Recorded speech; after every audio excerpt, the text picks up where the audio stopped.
મારે ગોંડલમાં આજે ચૂંટણી નહીં લડવાની, કાલે નહીં લડવાની. અને કોણ લડે, કોણ હારે, કોણ જીતે, મારે લેવા દેવા નથી. ગોંડલ તો એવું તો છે નહીં કે આપણે કોઈ સોમાલિયાની વાત કરીએ છીએ, આપણે તો ગોંડલની જ વાત છે. તો 30 વર્ષથી સરકાર છે, તો આમાં કોઈ બદલાવ કેમ ના આવ્યા? એક હતું શાસન કહો કે જે આરોપ લાગે છે દાદાગીરીના, તો એમાં કોઈ બદલાવ શા માટે નહીં? એવું તો શું કારણ રહી ગયું? એવું તો શું ઘટના ઘટી ગઈ કે સરકાર એકની એક છે પરંતુ ત્યાં કોઈ બદલાવ નથી થતો? કોઈ ગુજરાતનો યુવાન ગોંડલની મુલાકાતે આવે તો એને કાચ કેમ ફૂટે? એટલો બધો વિરોધ કેમ? કાચ કેમ ફૂટે? વિરોધ તો થાય, નહીં, વિરોધ આવવાનો તો- સ્વીકારીએ, વિરોધ સ્વીકારીએ. ચલો તેમ છતાંય વાંધો હોય, કોકને અલ્પેશ જોએ ના ગમતો હોય, કોકને વરુણ બોલે ના ગમતો હોય, કોઈને વરુણભાઈનો ફેસ ના ગમતો હોય કે ના વરુણને નહીં આવવા દે, એ સારો માણસ નથી, તો વિરોધ કરો. રાજનીતિ જાહેર જીવનમાં વિરોધ છે, કાચ થોડા ફૂટવા દે. મારી પાર્ટીની સરકાર છે, હું એ પાર્ટીનું કામ કરું છું, પણ તેમ છતાંય એ તંત્ર ક્યાંક ને ક્યાંક પાંગળું આવું કામ કરે છે. શું તંત્ર પાંગળું ના હોય તો કોઈના બાપની તાકાત છે કે ગોંડલમાં કોઈ આવે યુવાન મુલાકાત લેવા અને પોલીસ બેઠી હોય અને ગાડીના કાચ ફોડી શકે? ભારતીય જનતા પાર્ટીના જ નેતા, ભારતીય જનતા પાર્ટી જ વિરોધ કરવામાં. અચ્છા, ભારતીય જનતા પાર્ટીનું જ રાજ. તો ભારતીય જનતા પાર્ટી અથવા તો ગાંધીનગરમાં ગોંડલની કોઈ ચર્ચા થાય છે કે નહીં, કે પછી છોડી દીધું છે ગોંડલનું જે જવું થવું હોય તે? કોકને ગોંડલ બંધી, કોકને સૌરાષ્ટ્ર બંધી, કોકને એવું 1-2-5 ગ્રુપો વ્યક્તિઓની જેની આધિપત્યની લડાઈ ચાલતી હોય, એ આધિપત્ય વર્ચસ્વની લડાઈમાં એક સામાન્ય યુવાન સુસાઇડ કરે. ગોંડલમાં કંઈક નવી વાત શરૂ થાય, ગોંડલ સુધી એ નિયમ લાગુ નહીં પડતો, એટલે હર્ષભાઈના હાથ ગોંડલ સુધી નથી પહોંચતા. જો હું માનું છું કે ગુજરાત તકની વાતને હર્ષભાઈ અને અમારા મુખ્યમંત્રી બે બહુ ખૂબ ગંભીરતાપૂર્વક લે છે, એટલે તમારી આ વાતની નોંધ લઈ તો નવી કાર્ય પદ્ધતિ જોવા મળશે, તો એમને ભાન કરાવશે. બહુ સ્માર્ટલી, બહુ ઓર્ગેનાઇઝિંગ રીતે પાટીદારોનું રાજકીય અસ્તિત્વ ખતમ કરવાની એક સ્માર્ટ પદ્ધતિ બહુ શક્તિશાળી લોકો કરી રહી. અને ભાજપમાં પણ છે, I think. બધી જ પાર્ટીઓ, અને ભાજપમાં પણ છે કે નહીં? બધી જ પાર્ટીઓ. મારા બધા દર્શકોને મારા બાપા સીતારામ અપેક્ષા છે કે તમે બધા મજામાં હશો. મંચની આજની રજૂઆતમાં આમ તો તમે થંબનેલ જોઈ લીધું હશે, પણ તેમ છતાં વરુણભાઈ પટેલ આપણી સાથે જોડાવાના છે. વરુણભાઈ પટેલ એક સામાજિક આગેવાન છે, ભારતીય જનતા પાર્ટીના નેતા પણ છે, અને વરુણભાઈ પટેલને મને લાગે છે આમ તો કોઈ ઓળખની જરૂર નથી, કારણ કે પોતાના છટાના કારણે, પોતાની હાજરીઓના કારણે એ જાણીતા છે. તો બીજી કોઈ લાંબી વાતચીતું નથી કરવી. અમારી સાથે વરુણભાઈ છે. વરુણભાઈ, સૌથી પહેલાં તો સ્વાગત છે મંચ ઉપર તમારું. થેન્ક યુ, તમે તમારો કિંમતી સમય કાઢ્યો. સૌથી પહેલો મુદ્દો જે મને લાગે છે કે વ્યુઅર ક્યારના ઈચ્છે છે, અને આમ તો અમે તમારી પ્રતિક્રિયા આ બાબતે લઈ લીધી હતી, પણ ગોંડલ એક ટોક ઓફ ધ ટાઉન બની ગયું છે, અને મને લાગે તમે ગોંડલ ઉપર પ્રતિક્રિયા પહેલાં પણ આપી ચૂક્યા છો, પરંતુ એમાં રિસન્ટ અપડેટમાં ઘણી બધી વાતો છે. અમિત ખૂંટ નામના એક પાટીદાર યુવાનનું સુસાઇડ થયું, ને એમાં પણ ઘણા બધા આક્ષેપો લાગ્યા. સૌથી પહેલાં તો ગોંડલ ઉપર તમારું શું કહેવું છે અત્યારની સ્થિતિ? જો નિશિતભાઈ, હું દર્શકોને બહુ જવાબદારીપૂર્વક કહેવા માંગુ છું કે ગોંડલની રાજનીતિથી મારે કોઈ લેવા દેવા નથી. ગોંડલનો કલંકિત ભૂતકાળ, કલંકિત ઇતિહાસ હું, તમે ને દર્શકો બધા જાણે. આપણે એ બધી વાતમાં નથી પણ ગુસ્સી ટોક હોય તો ગોંડલમાં લાગે. એક યુવાનને માર પડે, FIR ના નોંધાય તો એવી ઘટના ગોંડલમાં જ થાય. 2-3 હજાર માણસનું ટોળું ભેગું થાય, અમને પાટીદાર આંદોલનથી જોડાય આગેવાનોને બધા ફોન કરીને કે કંઈ પટેલિયન માર પડે છે, તમે રોજ જઈ સરદારના ઝંડા લઈને નીકળી પડતા હતા, તમે કંઈ બોલતા નથી. એટલે એક રાજકીય વાત, રાજકીય પ્રોટોકોલ, જાહેર જીવનની મર્યાદાઓ મૂકીને અમારે બધાને બહાર આવવું પડે, વાત કરવી પડે, અને પછી FIR લખાય, અને પછી સમાધાનો થાય. આ રીતની ઘટના થાય ત્યારે અમારે બહાર આવવું પડે. મારે ગોંડલમાં આજે ચૂંટણી નહીં લડવાની, કાલે નહીં લડવાની, અને કોણ લડે, કોણ હારે, કોણ જીતે, મારે લેવા દેવા નથી. પણ નિશિતભાઈ, અમારી એક વણ કીધેલી જવાબદારી લોકોએ ફિક્સ કરી નાખી દે, અને લોકો એના હકદાર છે કે અમે જ્યારે જય સરદારના નારા સાથે બહાર નીકળ્યા, અમારા લીધે હજારો લોકો જેલમાં ગયા છે, અમારા લીધે અમારી સાથે હજારો લોકોએ જેલના પોલીસના દંડા ખાતા.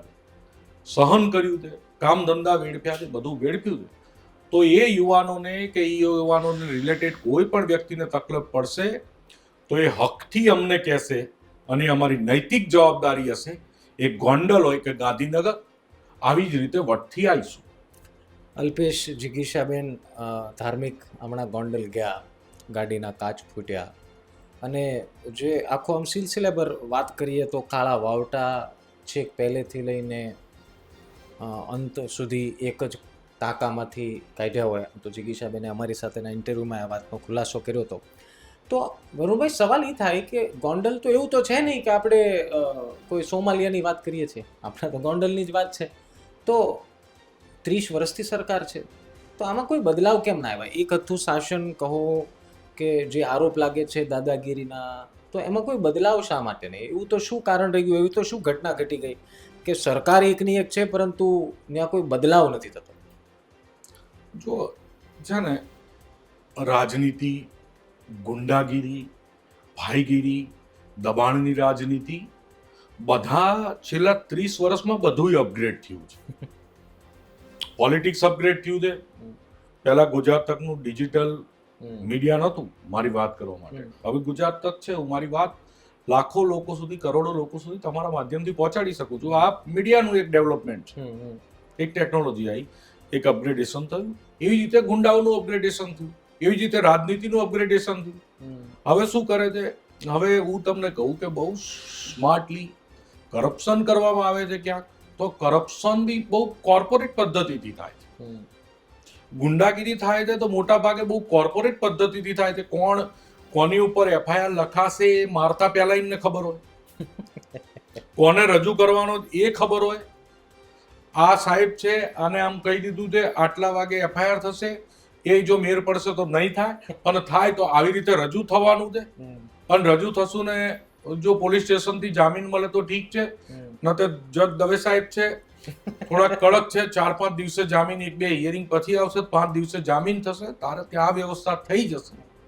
આવી રીતે આખું સ્માર્ટલી વર્ક થાય છે, પહેલેથી લઈને છેલ્લે સુધી. અને ક્યાંક ને ક્યાંક બહુ દુઃખ સાથે કહેવું પડે, મારી પાર્ટીની સરકાર છે, હું એ પાર્ટીનું કામ કરું છું, પણ તેમ છતાંય એ તંત્ર ક્યાંક ને ક્યાંક પાંગડું આવું કામ કરે છે. શું તંત્ર પાંગડું ના હોય તો કોઈના બાપની તાકાત છે કે ગોંડલમાં કોઈ આવે યુવાન મુલાકાત લેવા અને પોલીસ બેઠી હોય અને ગાડીના કાચ ફોડી શકે? એ નૈતિક હિંમત ક્યાંથી આવી? પરમિશન કોણે આપી? નહીં, એ નૈતિક હિંમત જ ક્યાંથી આવે? પરમિશન છોડી દો. રાજનીતિમાં જાહેર જીવનમાં વિરોધ કરવાનો અધિકાર છે, વિરોધ કરો, થવો જ જોઈએ. અને અમે જાહેર જીવનમાંથી તો વિરોધ પચાવવાની તાકાતે હોવી જોઈએ. ગુજરાત તકમાં 10 લાખ દર્શકો સારું કહેશે કે વરુણભાઈ સારું બોલ્યા, તો મારી એ તૈયારી હોવી જોઈએ કે 1000 જણ મા બેનની ગાળો દેશે. It is part of public life. અને ત્યાંના આગેવાનો આ શીખવું પડશે કે ખાલી તમારા વખાણ અને ભૈલા બાપા થતા રહે, એ રાજનીતિમાં હવે અપગ્રેડેશન આવી ગયું છે, એ નહીં થાય. અચ્છા, મને એક વાત ખબર નથી પડતી કે આપ ભાજપમાં જ છો. હા. અને મેં બહુ જૂજ નેતા એવા જોયા છે, જો જૂજ ને આમ તો જોયા જ નથી, મોડર્ન જે અપગ્રેડ થયું એ પછી, કે જે આટલું બધું ખુલ્લીને પક્ષની સામે અથવા તો પક્ષની કામગીરીને વખોડે. તો કોઈ દિવસ ઠપકો મળ્યો? કોઈ દિવસ કોઈ કંઈ કીધું કે ભાઈ વરુણભાઈ તમે તો યાર આપણું નામ ખરાબ કરો, એવું ન કરો? એવું કોઈ દિવસ કોઈ ઠપકો આપ્યો? જો હું તમને કહું, પાર્ટીની સિસ્ટમમાં ઘણી બધી વાર અમારા જે સુધારા કરવાના હોય, ક્યાંક બોલવામાં મિસ્ટેક થઈ હોય, થોડોક હું મુફત માણસે છું, એટલે મિસ્ટેક કોઈ વારે વાર થાય છે. એટલે પાર્ટીએ આટલા ટાઈમમાં ટેવાઈ ગઈ હોય બહુ મોટી મિસ્ટેક ના થાય ત્યાં સુધી ચલાવવું. અને પાર્ટીએ આ મુફટાઈ હતી, આ સાચું બોલવાની તાકાત હતી, આ હીર હતું. અને આ જ બાયોડેટાના લીધે ભવ્ય એન્ટ્રી મળી હતી. ગુજરાતના મુખ્યમંત્રી આવ્યા હતા, રાજ્યના અધ્યક્ષ આવ્યા હતા અને રાષ્ટ્રીય અધ્યક્ષ પણ લેવા આવ્યા હતા. એ મારી આ બાયોડેટા અને આ મારા ગુણધર્મોના લીધે આવ્યા. હવે હું શું કરો? મારા મૂળભૂત ગુણધર્મો જેના લીધે મને મુખ્યમંત્રી લેવા આવ્યા, રાજ્યના અધ્યક્ષ લેવા આવ્યા, તો હું શું કરવા નેસેસરી પ્રેશરમાં રહું? અને હું તો કહું છું કે પાર્ટીનું શ્રેષ્ઠ નેતૃત્વ નરેન્દ્ર મોદી કહે છે, મોદી સાહેબ કહે છે આપણા યશસ્વી વડાપ્રધાન કે મારો હાઈકમાન્ડ દેશની જનતા છે. જો આપણા સર્વોપરી નેતાનો હાઈકમાન્ડ એ પોતે દેશની જનતાને સ્વીકારતા હોય તો તમારામાં એ નૈતિકતા, એ સોમાનની ખુંવારી તો હોવી જોઈએ ને કે તમે તમારો પ્રથમ હાઈકમાન્ડ તો જનતાને સ્વીકારો, અને એમાં ક્યાંય તમારાથી કચાશ રહેતી હોય તો પાર્ટીનો હાઈકમાન્ડ તમને માર્ગદર્શક બનશે, તમને ટકોર કરશે, ખખડાવશે, જે કરવું પડે એ કરવું પડે. પણ આફ્ટર ઓલ તો politics for people, politics is not a party. રાજકારણ તો પ્રજા માટે છે. એક જે જનતાનો પણ સવાલ છે. અમે આમ તો વરુણભાઈ તમે જોયું હશે કે ગોંડલનો વિષય અમે ઘણા ટાઈમથી ગુજરાત તક ઉપર એને અલગ અલગ એંગલે રજૂ કરવાનો પ્રયાસ કરીએ છીએ. એક સવાલ જે લોકોના મનમાં છે કે ભારતીય જનતા પાર્ટીના જ નેતા, ભારતીય જનતા પાર્ટી જ વિરોધ કરવામાં, અચ્છા ભારતીય જનતા પાર્ટીનું જ રાજ, તો ભારતીય જનતા પાર્ટી અથવા તો ગાંધીનગરમાં ગોંડલની કોઈ ચર્ચા થાય છે કે નહીં, કે પછી છોડી દીધું છે ગોંડલનું જે જવું થવું હોય થાય? કારણ કે લોકોમાં પણ એક આપ જાણો છો કે ગામડામાં તો એક ચર્ચા એવી હોય ભાઈ આ મુદ્દો ગાંધીનગર પગવો જોયો, તો આ પહોંચ્યો છે ખરી ગાંધીનગર? કોઈ નોંધ લે છે કે ભાઈ આટલું બધું ચાલે છે, હવે આનું કંઈક કરવું પડશે? જો નોંધ લેતા હોય ગાંધીનગરમાં, ગાંધીનગર જ્યારે જે ગાંધીનગર ચલાવવા, ગુજરાત ચલાવવાવાળો વર્ગ છે એના માટે ગોંડલ એ ગુજરાતના નકશાની બહુ નાની જગ્યા. એમને ગુજરાતનો નકશો જોવાનો, એમાં ક્યાંક ડિસ્ટર્બન્સ ગોંડલમાં થયું હોય તો આઈબી હોય, તંત્ર હોય, બધું ખબર હોય અને એના પ્રમાણમાં એક્શન પણ લેતા. પણ સરકાર અને વિભાગોની જે કામગીરી હોય એ ગુપ્ત હોય, પાર્ટીની કામગીરી પણ ગુપ્ત હોય. બરોબર છે. અમે જે ટાર્ગેટ લઈને ચાલી રહ્યા છીએ અને પ્રજા જે ટાર્ગેટ લઈને ચાલી રહી છે, તો ભારતીય જનતા પાર્ટીનું મેનેજમેન્ટ બહુ સ્ટ્રોંગ છે. પ્રજાને યોગ્ય સમયે ટાર્ગેટ પૂરો કરીને આપી દેશે. બધાને જેમ આંચકા મારો હોય મારવા દો. ટાર્ગેટ શું છે? ગોંડલમાં શાંતિ સ્થાપવાનો, સંપૂર્ણ લોકશાહી સ્થાપવાનો. કોઈની ઉપર ગુસ્સી ટોક કરવી હોય એટલે એકવાર બાઇક ભટકાડવાનું, એકવાર મારામારી કરવાની, એકવાર એની દુકાનમાં ચોરી કરીને એની ઉપર ચોરીનો ગુનો દાખલ કરાવવાનો, પછી છેલ્લે ગુસ્સી ટોક દાખલ કરવાની કે એની ઉપર 4 કલમો કરીને પાસામાં નાખી દેવાનો.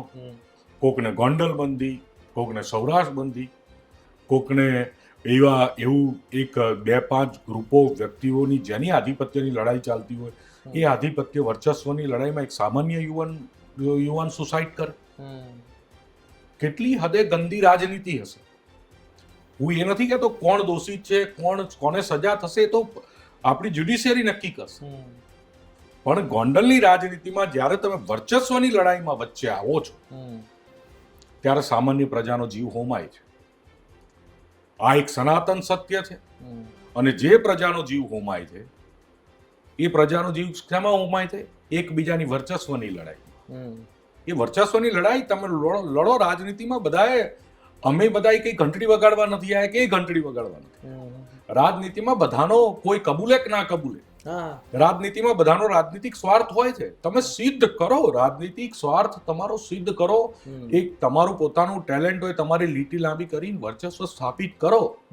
એમાં સામાન્ય માણસ ઉપર ખોટી એફઆઈઆર ના થવી જોઈએ, સામાન્ય માણસની હત્યા ના થવી જોઈએ, સામાન્ય માણસને માર ના પડવો જોઈએ, કે સામાન્ય માણસની જોડે એટલી હદે ગંદી રાજનીતિ ના થવી જોઈએ કે એને આત્મહત્યા કરવી પડે. આ બધી સ્થિતિ નું નિર્માણ ભવિષ્યમાં ના થાય. પબ્લિક એક ખોફના માહોલમાંથી બહાર આવે, જે ઓર્ગેનાઇઝ ખોફ ચાલી રહ્યો, અનઓર્ગેનાઇઝ નહીં, પહેલાની જેમ નહીં કે આઈને લાફા મારી દે ટાંગા તોડ નાખે, એવી રીતે નહીં. બહુ અનઓર્ગેનાઇઝ જે પ્રેશરાઇઝ સિસ્ટમ, ઓર્ગેનાઇઝ જે પ્રેશરાઇઝ સિસ્ટમ છે, એ પ્રેશરાઇઝ સિસ્ટમમાંથી પ્રજા બહાર આવે. ભાઈ તમે ધારાસભ્ય 30 વર્ષ નહીં 300 વર્ષ રહો, 10 પેઢી રહો, પ્રજાને હાથ જોડીને વિનમ્રતા સાથે પ્રેમથી રાજ કરો. ક્ષત્રિય હોય, પાટીદાર હોય, સોની હોય કે ઠક્કર હોય કે કોડી હોય, જે હોય એનાથી કોઈ લેવા દેવા નથી. એ બધું લોકશાહીનો ભાગ છે.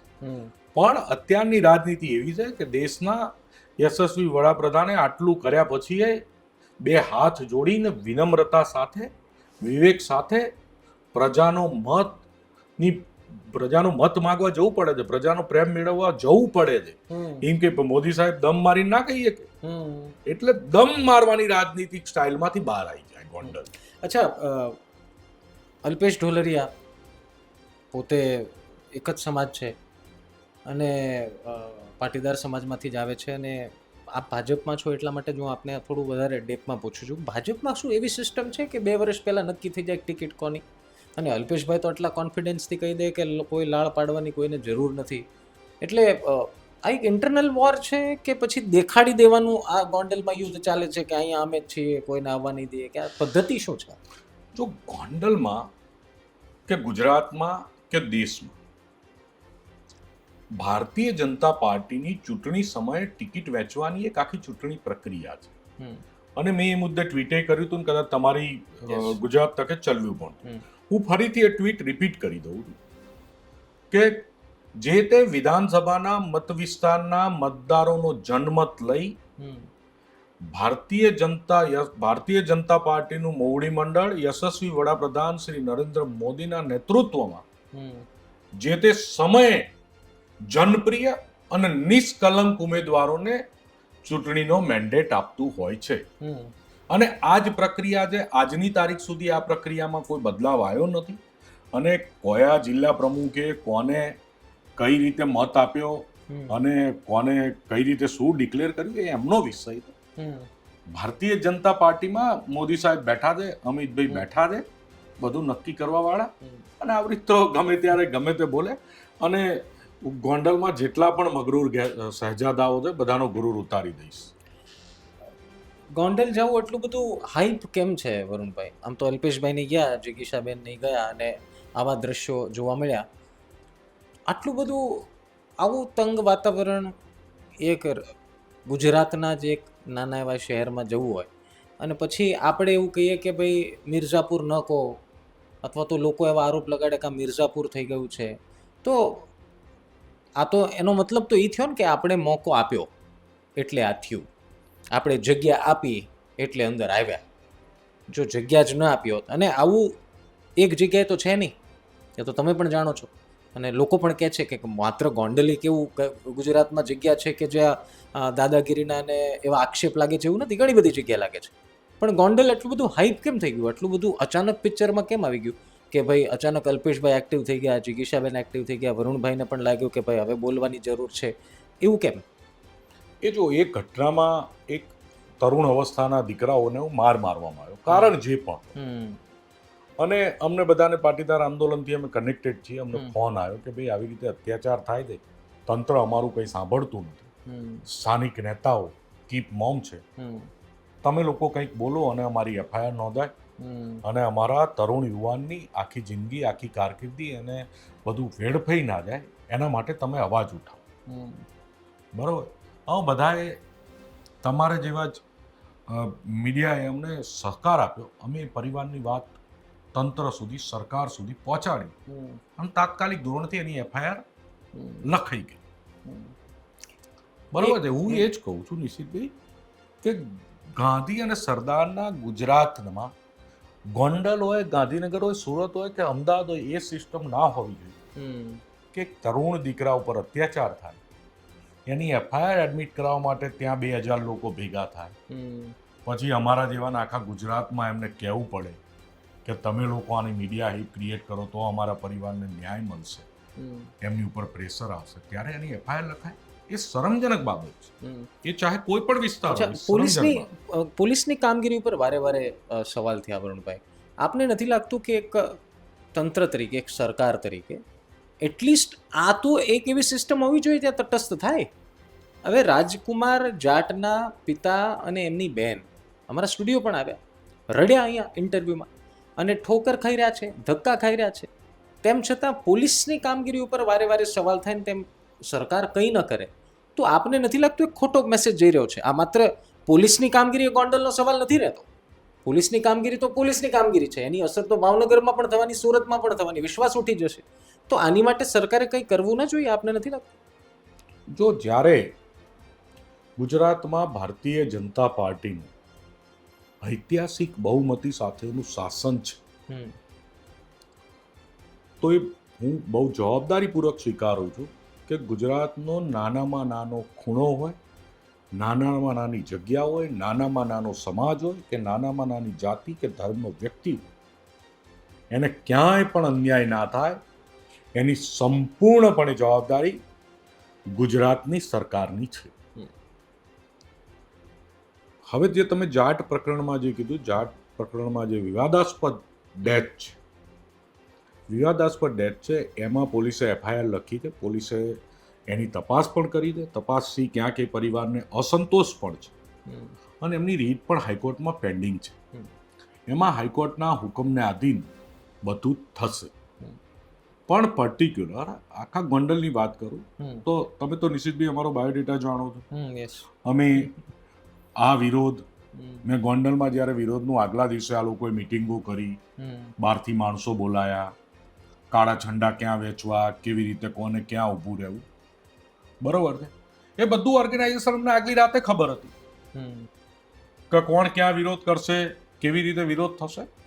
અમારે લોકોને બધાને ટેલિફોનિક ડિસ્કશન થઈ, જે જવાના હતા, જે નતા જવાના, કોને જવું, કોને ના જવું, કોણ બીજી વાર જશે, બરોબર છે. અમે આના અનુભવી છીએ, એ પહેલી વાર કરે, અમે આ કરીને રાજનીતિમાં આવ્યા. એટલે આ અમારો માસ્ટરી વાળો સબ્જેક્ટ છે.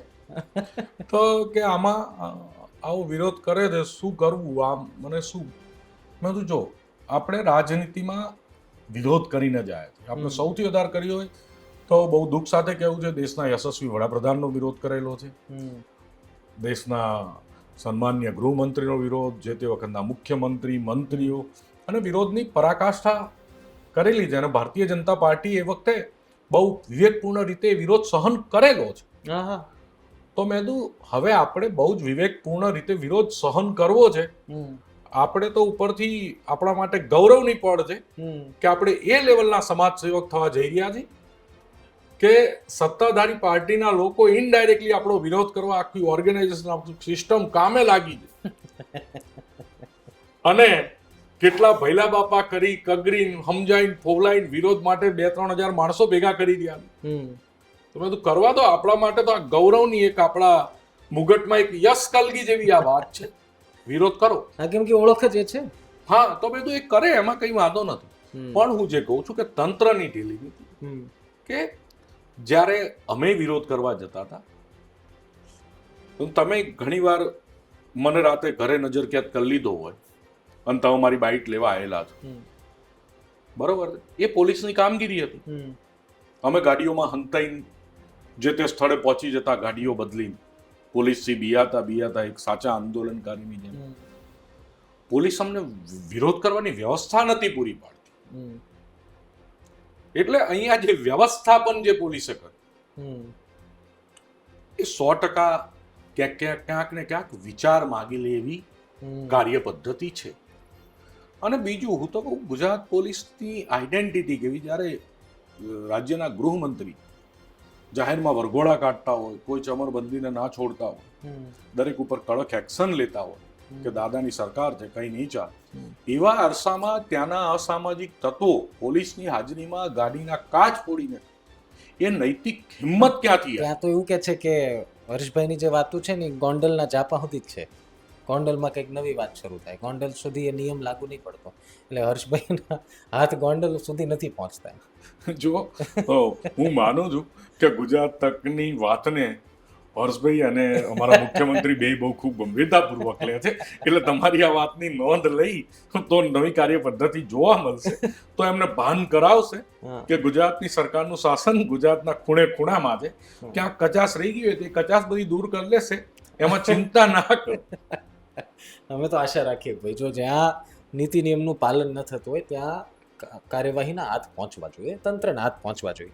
અચ્છા, એક બીજો એંગલ વરુણભાઈ એવો પણ છે, આ તો આપણે પોલીસની સરકારની કામગીરીની વાત કરી, કેટલીક જવાબદારી સામાજિક નેતાઓ અને સામાજિક વડીલોની છે. જેમ કે કોઈ પણ સમાજ હોય, આજે આપણે પાટીદાર સમાજની વાત એટલા માટે કરીએ છીએ કારણ કે આ વિષયમાં બધા જોડાયેલા છે, પાટીદાર છે. તો મેં જોયું કે જ્યારે આ યુવાનને, સગીરને મારવામાં આવ્યો ત્યારે સમાધાનમાં ભરત બોગરા અને જયેશ રાદડિયા પણ ત્યાં પહોંચ્યા હતા અને પછી ગાયબ થઈ ગયા. અચ્છા, ગાયબ એ સેન્સથી થઈ ગયા કે આટલું બધું થયું પછી કોઈ બોલ્યું નહીં.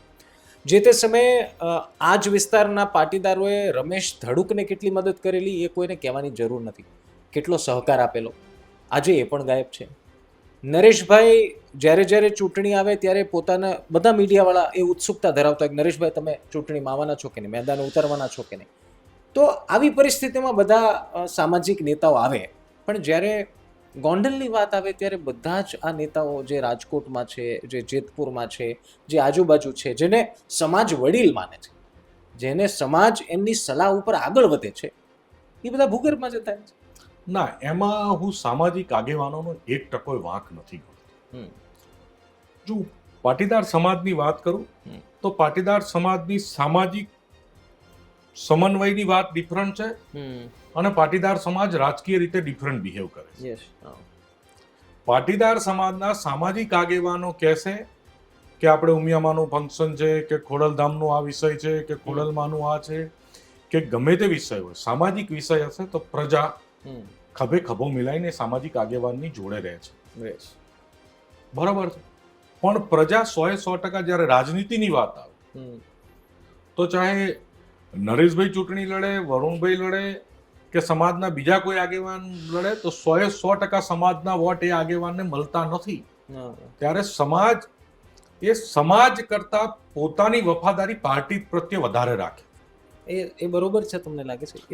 હું તમને એ જ લાઈક ઓલી કહેવત જેવું છે, everything in love and fair and war, એની જેવી વાત છે. હું તમને એ જ કહું કે પાટીદાર સમાજ પોતાની રાજકીય વફાદારી પાર્ટી પ્રત્યે રાખે અને સામાજિક વફાદારી સમાજ પ્રત્યે રાખે. બરોબર છે. તો જ્યારે જો સમાજ રાજકીય અને સામાજિક વફાદારી બેય વફાદારી સમાજ જોડે રાખશે ત્યારે સમાજમાં કંઈ પણ પ્રશ્ન હશે, સમાજનો કોઈ પણ આગેવાન આવશે.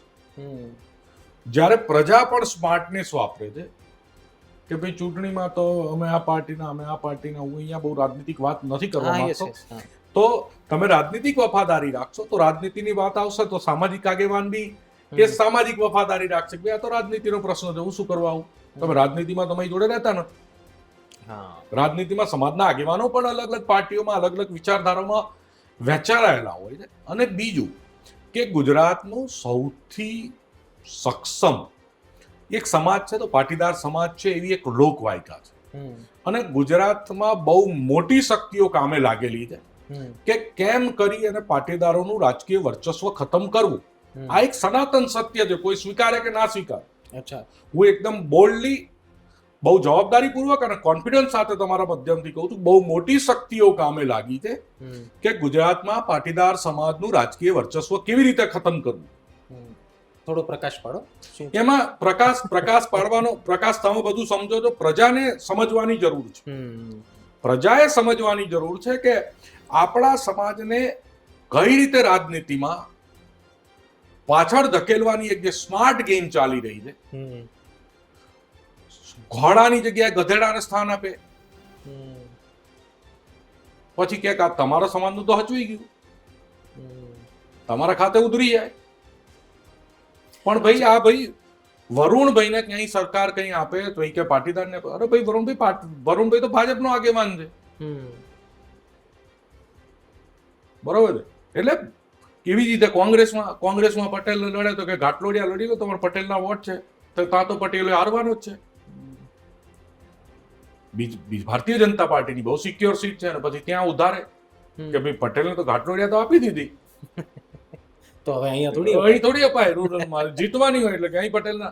એટલે બહુ સ્માર્ટલી, બહુ ઓર્ગેનાઇઝિંગ રીતે પાટીદારોનું રાજકીય અસ્તિત્વ ખતમ કરવાની એક સ્માર્ટ પદ્ધતિ બહુ શક્તિશાળી લોકો કરી રહ્યા છે. અને ભાજપમાં પણ છે, આઈ થિંક બધી જ પાર્ટીઓમાં, ભાજપમાં પણ છે કે બધી જ પાર્ટીઓમાં હોય જ. અને એમાં બધી પાર્ટીઓમાં એકબીજાની ગેમ તો ચાલતી જ હોય. મેં તમને શું કીધું, રાજનીતિમાં કોઈ મંદિરના ઘંટ વગાડવા આવ્યું નથી. બધાના સ્વાર્થ છે, બધા એ બધી મહત્વાકાંક્ષાઓ, એ મહત્વાકાંક્ષાના પરિપ્રેક્ષમાં બધું ચાલતું હોય છે. તો એની સામે સમાજે પણ થોડીક પરિપક્વતા કેળવવાની જરૂર છે. હું તમને એક ગુજરાતનો એક સમાજ છે, એ ચૂંટણી લડે, એ ભાજપમાંથી ટિકિટ માંગવા નીકળે તોય એમની સભામાં 5000 માણસ હોય. એ જ સમાજનો વ્યક્તિ કોંગ્રેસમાંથી ટિકિટ માંગવા નીકળે તોય 5000 માણસ હોય. અને 5000 માંથી 4500 એકના એક હોય. બરોબર છે. બે પાર્ટી ઉપર પ્રેશર બનાવે, પછી ચલો કઈ મેર નહીં પડે તો ભાજપમાંથી ને એ સમાજ લડે, કોંગ્રેસમાંથી ને એ સમાજ લડે, ને અપક્ષમાંથી એ લડે, તો ત્રણેયની સભા કરે. ત્રણેયની સભામાં કે ભાઈ આપણો સમાજનો ઉમેદવાર છે, આપણે આબરૂ ના જવા દેવા, જવું જ પડે. આ પરિપક્વતા રાજનીતિમાં જયારે સમાજની વાત આવે તો સામાજિક આ પરિપક્વતા હોવી જોઈએ. અને એ સમાજ એવા એનો મતલબ તો એ થયો વરુણભાઈ, જે ડિઝર્વિંગ લોકો છે અથવા તો જે લાયક છે, કોઈ પણ પક્ષ હોય, આમ આદમી પાર્ટી હોય કે ભાજપ હોય કે કોંગ્રેસ, તો પછી એવું થયું કે વાલા દવલાને અથવા તો જ્ઞાતિ આધારિત સોશિયલ એન્જિનિયરિંગ સેટ કરવામાં જે હકદાર છે અથવા તો લાયક છે એને તો કંઈ નહીં મળે. નિશિતભાઈ, બહુ જ કડવી, બહુ પણ વરવી વાસ્તવિકતા છે. બધાય રાજનીતિના કી પોઈન્ટ ઉપર બેઠેલા લોકો ડાઈ વાતો ગમે તે કરે. બધી જ રાજનીતિક પાર્ટીઓ, બધા જ રાજનીતિક ઉમેદવારો સોશિયલ એન્જિનિયરિંગ કરીને જ ચાલતા હોય છે. આ એક સનાતન સત્ય છે અને એ દુઃખદ બાબત છે, ના હોવું જોઈએ. હું પોતે એઝ અ પોલિટિશિયન, હું એઝ અ યુથ એમ કહું છું કે ઇફ યુ આર એલિજિબલ તો તમને મળવું જોઈએ. તમે પ્રજાની સેવા કરવાની તમને તક મળવી જોઈએ. એક ગામમાં એક ઠાકોરનું ઘર હોય અને બીજા બધા સમાજોના 200 300 વોટ હોય, તો એ ઠાકોરનો દીકરો જો ડિઝર્વિંગ હોય, એલિજિબલ હોય, તો એ ગામનો સરપંચ બનવો જ જોઈએ. પણ એવું નથી થતું. એવું નથી થતું. હું પોતે સ્વીકારું. એમાં જો મારો નિશિતભાઈ સ્વભાવ જાણો કે હું ડબલ મોઢાની વાત મેં જિંદગીમાં કરી નથી અને કરીશ નહીં. રાજનીતિની દુકાન ચાલે તોય ઠીક, ના ચાલે તોય ઠીક, સમાજવાળા બોલાવે તોય ઠીક, ના બોલાવે તોય ઠીક. માતાજીની દયા છે. માતાજીની દયા છે. પ્રજાનો પ્રેમ હશે, પ્રજાની હિતની વાત હશે અને પ્રજાની વાત કરીશું તો બધા બોલાવાના. બરોબર, સાચા માણસોની જરૂર છે. બાકી આમાં કઈ ડબલ મોઢાની વાત કે બીઆઈ બેન રાજનીતિ કરવાની કોઈ જરૂર મને લાગતી નથી. અચ્છા, એક કન્ફ્યુઝન નહીં પણ એક ફરિયાદ લોકોની એવી પણ રહી છે કે જ્યારે ગોંડલની વાત આવે કે જ્યારે પાટીદાર સમાજની વાત આવે તો એવા લોકો જેને સમાજે નેતા બનાવ્યા એવા લોકો ગાયબ થઈ જાય છે અથવા તો એવા લોકો આગળ નથી આવતા. અચ્છા, કેટલાક એવા લોકો છે જે પોતાના દમ પર રાજનેતા બન્યા છે અને એ સમાજના કામ કરે છે, પણ સમાજ જેને નેતા બનાવે છે એવા નેતાઓ ગાયબ થઈ જાય છે. મારે નામ નથી લેવા, કારણ કે ઘણી બધી વખત કમેન્ટમાં લોકો પૂછે છે કે આ નથી. મારે કોઈ સ્પેસિફિક નેતાનું નામ નથી લેવું, પણ આપને લાગે છે કે તો આ એક બાયફર્ગેશન હોવું જોઈએ કે ભાઈ તમે નેતા કોને બનાવો છો અને શું કામ બનાવો છો. આ એક નિયમ હોવો જોઈએ સમાજમાં પણ કે ભાઈ અમારા મત માંગવા તમે આવો છો તો અમારા કામ માટે પણ આગળ આવો. જેમ કે તમે દાખલો આપ્યો, ગોંડલમાંથી તમને બધાને ફોન કરવા પડ્યા કે અમારી માટે કંઈક બોલો, તો એનો મતલબ તો એ થયો ગોંડલમાં જે છે એ નથી બોલતા. હા, નથી બોલતા. એમાં નથી બોલતા અને બોલે ને એમને બોલવાની હિંમત આવે એટલે જ અમારે બોલવું પડ્યું કે આ ભાઈ અમે સુરત થી અલ્પેશ આવ્યો, બરોબર, કોઈ મારી નાખ્યો નથી, ગાડીના કાચ ફૂટ્યા, ધેટ્સ ઓકે, થાય. હવે આવું બધું તો થયા કરે. અમને એ ગણતરી હતી જ, અમારી 10-12 ગાડીના કાચ ફૂટવાની ગણતરી હતી, તોય 4 ફૂટ્યા. એટલે એ બધું થાય, એ બધું થાય, પણ કોઈ મારી નાખ્યા નથી. આમાં કોઈના બાપથી ફાટી પડવાનું નથી. બરોબર છે. ગોંડલમાં તો જાણે ઓલો સ્ટેમ્પ ચાલે છે કે આ અમારું જ ગોંડલ છે. ચાલે છે, ચલાવવા પ્રયત્ન કરે છે અને સફળે છે, એ સ્વીકારવું પડે. એમાં કોઈ વાત છે નહીં કે સફળે છે. હું એ જ કહું છું. હું તો કહું છું કે અત્યારના સત્તાધીશ હોય, ભવિષ્યમાં બદલાય કે ભૂતકાળના સત્તાધીશ હોય, તમે વિનમ્રતા સાથે, વિવેક સાથે, પ્રજાના પ્રેમ સાથે ગમે તેટલા વર્ષ શાસન કરો, બધાને અધિકાર છે. રાજનીતિમાં ખાલી વોટ લેવા અને જીતવું એ જ રાજનીતિ નથી હોતી. રાજનીતિમાં આપણે ત્યાં ઇન્ડિયામાં બહુ કડવી વાસ્તવિકતા છે કે winner is always right, boss is always right ની જેવું. હા, રાજનીતિમાં જીતે સાચો. એવી એક સિસ્ટમ અને એક લોકવાયકા છે કે ભાઈ બાકલો ધમકો તો જીતે જ છે બધે. આમ ધેટ મીન્સ એવું નથી. રાજનીતિમાં લતીફે 7 જગ્યાએથી કોર્પોરેટર થયા, બરોબર છે, જેનું ગુજરાત સરકારે એન્કાઉન્ટર કર્યું અને ગુજરાતમાં સૌથી ગુનાહિત ઇતિહાસ ધરાવનાર વ્યક્તિ હતા. તો લતીફે 7 જગ્યાએથી ચૂંટણી જીતો. તો એનો મતલબ એ છે કે લતીફ સારો માણસ હતો, લતીફ સાચો હતો અને ગુજરાત સરકાર અને ગુજરાતની પોલીસ ખોટી હતી. એટલે વિનિંગ એ સત્યનું સર્ટિફિકેટ નથી.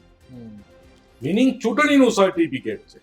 કે તમે ગમે તે મેનેજમેન્ટ કરી કે આ ચૂંટણી જીતવાનો માસ્ટર, ધેટ ડઝન્ટ મીન કે ભાઈ આ સત્યનો રાજા છે, હરિશ્ચંદ્ર છે, એ ચૂંટણીનું પરિણામ નથી. અચ્છા, અમે જ્યારે ગોંડલમાં નાના મોટા ઇન્ટરવ્યુ લેતા રહીએ છીએ ઘટના આધારિત, તો કેટલાક એવા લોકો પણ છે જે એવું કહે છે કે ગોંડલમાં અમને કંઈ વાંધો નથી. પટેલ સમાજના પણ કેટલાક વિડીયો એવા સોશિયલ મીડિયામાં પણ વાયરલ થયા, જેમાં એમણે ખુદ રેકોર્ડ વિડીયો બનાવીને કીધું હોય કે આ બધું ખોટું છે, અમને તો અહીંયા કંઈ વાંધો જ નથી. તો આવું પોસિબલ છે?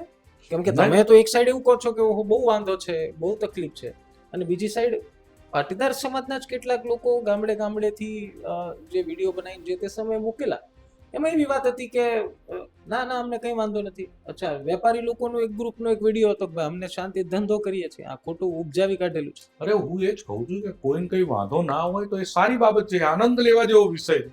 તો ભાઈ તમે ગોંડલ કોઈને વાંધો નથી, તો કોઈ ગુજરાતનો યુવાન ગોંડલની મુલાકાતે આવે તો એના કાચ કેમ ફૂટે? એટલો બધો વિરોધ કેમ?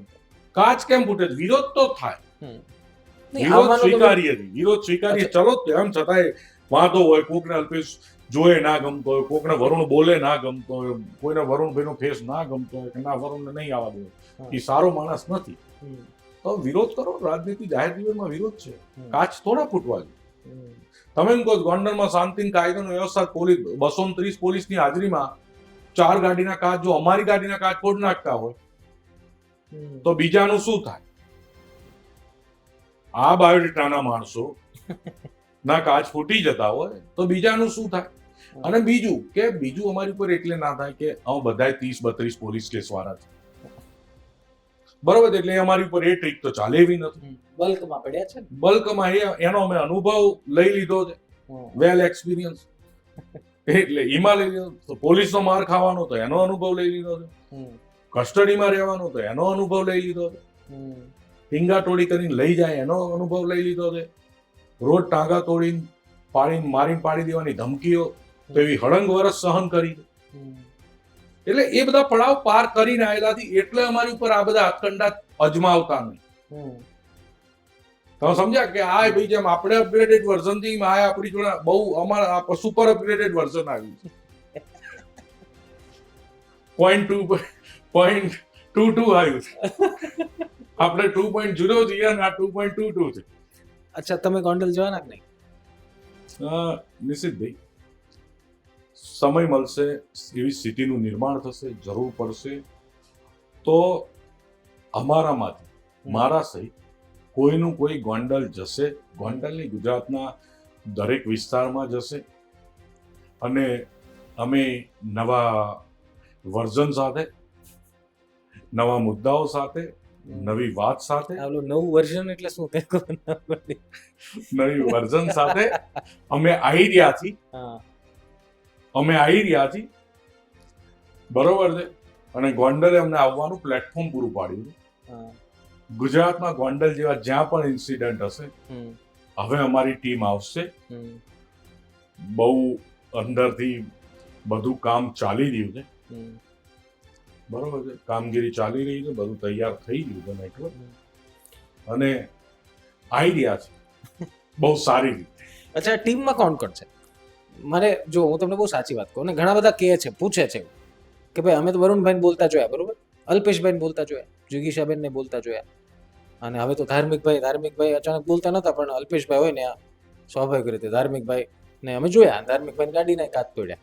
તો આ ટીમમાં છે કોણ? ફરી અમને એ ટીમ જોવા મળશે જે અમે વર્ષો પહેલા જોયેલી જીએમડીસી વર્ષો પહેલા જોયેલી ટીમ પણ હશે. એના સિવાય છેલ્લા 5-7 વર્ષમાં ઘણા બધા નવા પણ દરેક જગ્યાએ ઉભા થયેલા લોકો છે, બધા પણ તમને જોવા મળશે. અને બીજું કે અમે જ્યારે 2015, 16, 17માં રાજનીતિમાં જાહેર જીવનમાં આવ્યા ત્યારે અમે સંપૂર્ણપણે બિન અનુભવી એક ગાંડું ટોળું આવી ગયું હતું લડવા, અને પ્રજાએ ભરપૂર પ્રેમ, સાથ, સહકાર આપ્યો, લડ્યા, અનામત લીધી, બિન અનામત વર્ગનું આયોગ લીધું, કેસો પાછા ખેંચાય, બધી કામગીરી કરી પ્રજાના પ્રેમથી, એ રિઝલ્ટ મળ્યું. પણ અમે કાચા હતા. બધા અલગ અલગ પાર્ટીઓમાં ગયા. બધા જે પાર્ટીમાં જે હોય, કોઈ જે સમાજ જીવનમાં રહ્યું, તો અમને 5-7 વર્ષમાં એક પરિપક્વ થવાનો ચાન્સ મળ્યો. નવી પરિપક્વતા સાથે સમાજને જ્યારે પણ પીડા આવશે તો એ પીડાને વાચા આપવા માટે અમે આવી રહ્યા છીએ. ગોંડલથી એ તમે જોઈ લીધું કે અમે કેવી રીતે આવ્યા. બરોબર છે. સ્ટ્રેટેજી પ્રમાણે જેને જ્યાં જવું પડશે જઈશું. એટલે હવે નક્કી કરી લીધું છે કે હવે આમ જ ચાલવાનું છે, અથવા તો એક ગ્રુપ બનાવવાનું છે? કોઈ નામ આપ્યું છે? બધું થશે આવનારા દિવસોમાં. કેમ કે મને યાદ છે 2015-16 કોઈ નામ નહોતું. જો સમાજના પ્રશ્નો અવિરત ચાલતા રહેવાના, અમારા પ્રશ્નો અવિરત ચાલતા રહેવાના. બરોબર છે.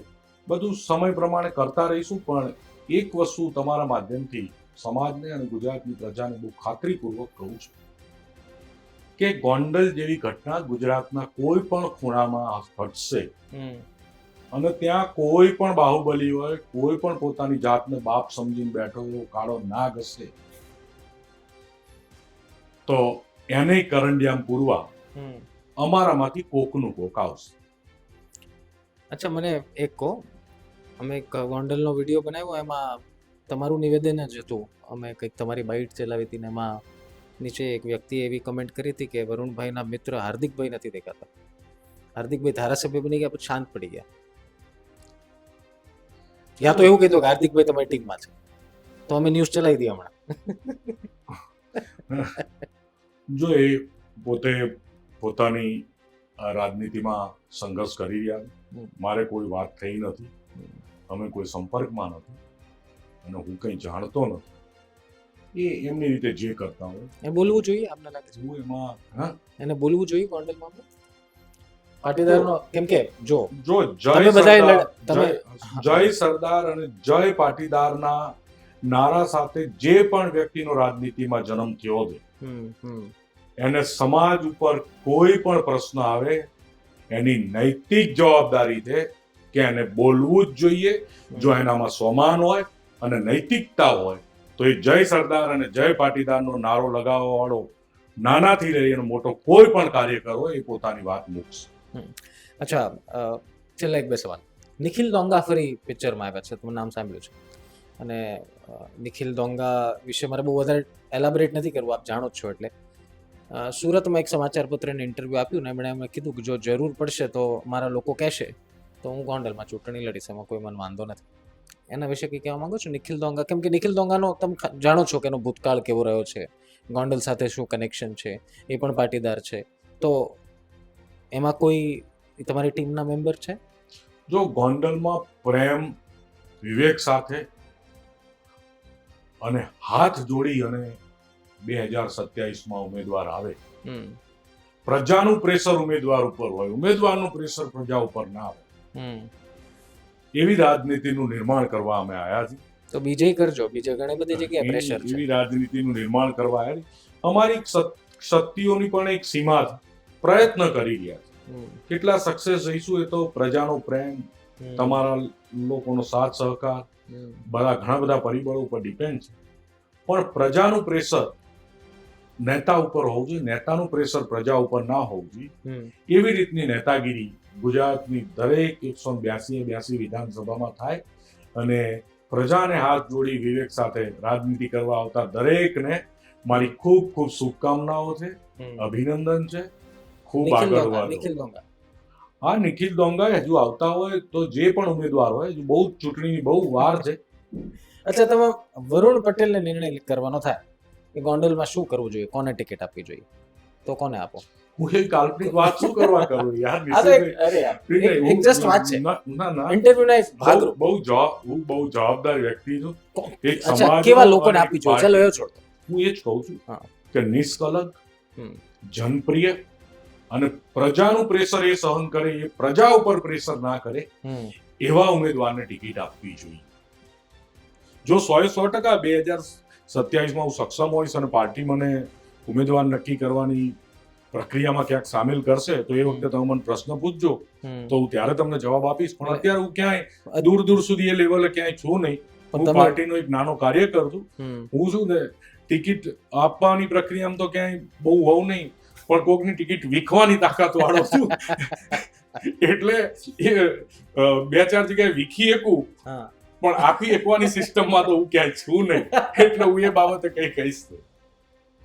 ખૂબ ખૂબ ધન્યવાદ વરુણભાઈ અમારી સાથે જોડાવા બદલ. નિશિતભાઈ ખૂબ ખૂબ આભાર, તમે Thank મને you very તક much. આપી. Thank you. તો વરુણભાઈને આપ સાંભળી રહ્યા હતા. જો વરુણભાઈ આમ પણ વરુણભાઈ 2015થી આમ તો પહેલાથી સંઘર્ષને મહેનત કરતા હતા, પણ 2015થી પાટીદાર અનામત આંદોલનના પહેલા એ સમય દરમિયાન આ જ રીત છે એમની અને આ જ પદ્ધતિ છે.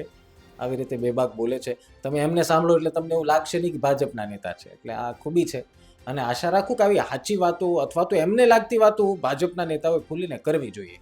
અચ્છા, તમારું વરુણભાઈની કઈ વાત સારી લાગી, શું વાત સારી લાગી, કમેન્ટમાં લખવાનું ભૂલતા નહીં.